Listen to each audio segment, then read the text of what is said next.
A conversa sobre impeachment está sendo muito comum em todos os setores. Recentemente, os anglicanos, mais a CPB, protocolaram mais um pedido do impeachment. A grande questão a saber aqui é, historicamente, a nossa governabilidade ela sempre foi instável. Estável por quê? Essa é a questão que deve ser colocada e posta. Por conta que há ainda luta de classes. Essa categoria de Marx é importante ser colocada aqui. Uma vez que há os donos de meio de produção que determinam os rumos da economia, da organização política, social, econômica, ideológica e educacional, que vão orientar e pautar as ações. Eles que vão dar o aval. Exemplo, Bolsonaro, ele faz todas as suas falas, suas pirotecnias, seus shows, seus palavrões, seu círculo de horrores. Porém, todavia, entretanto, em nenhum momento ele abriu mão daquele grupo de empresários, os 200, que podemos dizer que são os grandes donos de meios de produção daqui do Brasil, uma vez que são eles que determinam os rumos da política nacional. Ou seja, que pacto é esse? As reformas, reforma administrativa, reforma da Previdência, reforma tributária, flexibilização do Estado moderno, no caso, flexibilização do Estado brasileiro, e desregulamentação.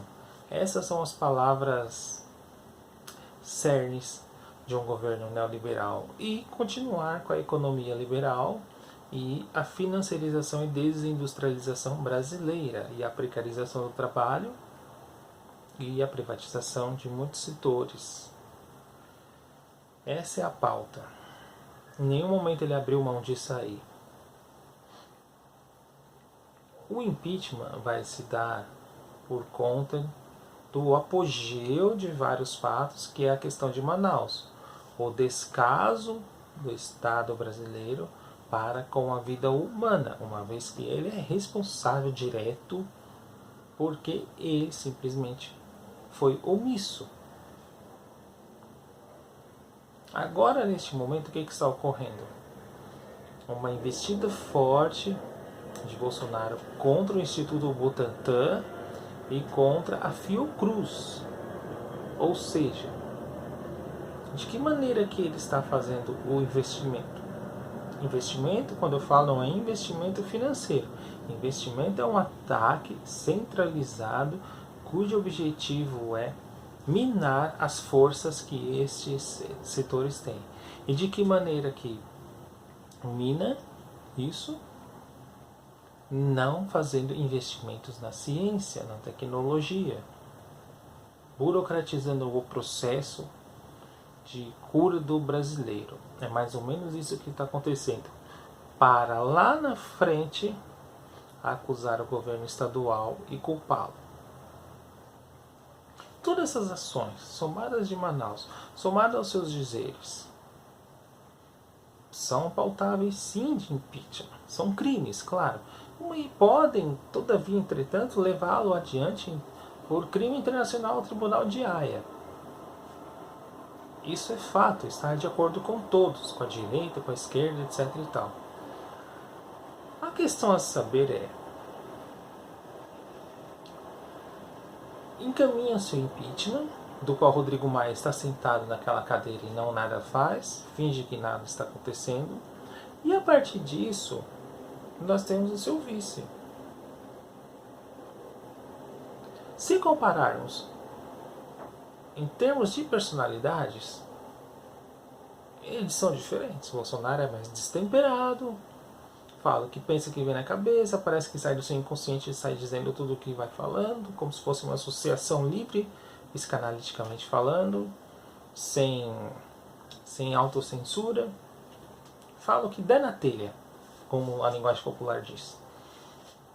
E Mourão é das Forças Armadas, e a gente sabe que historicamente as Forças Armadas, em grandes períodos da história, estavam ali no governo. Foi assim que aconteceu na transição da monarquia para a república com o Marechal Floriano Peixoto. Foi assim que aconteceu com o apoio massivo a Getúlio Vargas. Foi assim que aconteceu em 1964. Foi assim que aconteceu agora em 2016 e agora em 2020. Suponhamos que Mourão assuma. E esses setores parlamentares que, não te dizer assim, estabeleçam um acordo para ele levar uma pauta. Vocês acham que a principal pauta para nós trabalhadores vai ser alterada? Não, não vai ser alterado.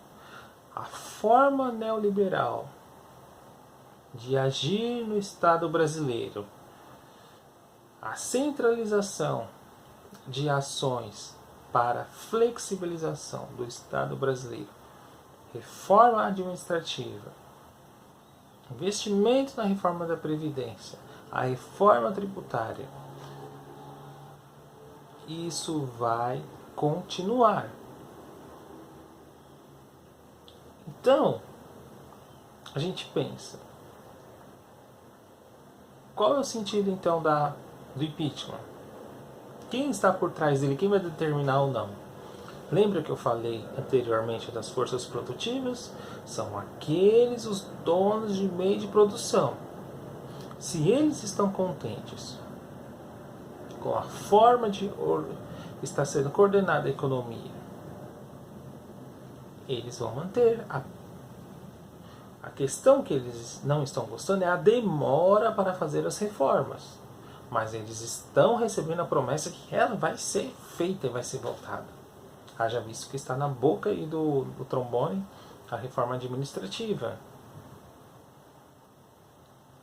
Então nós precisamos entender essa conjuntura.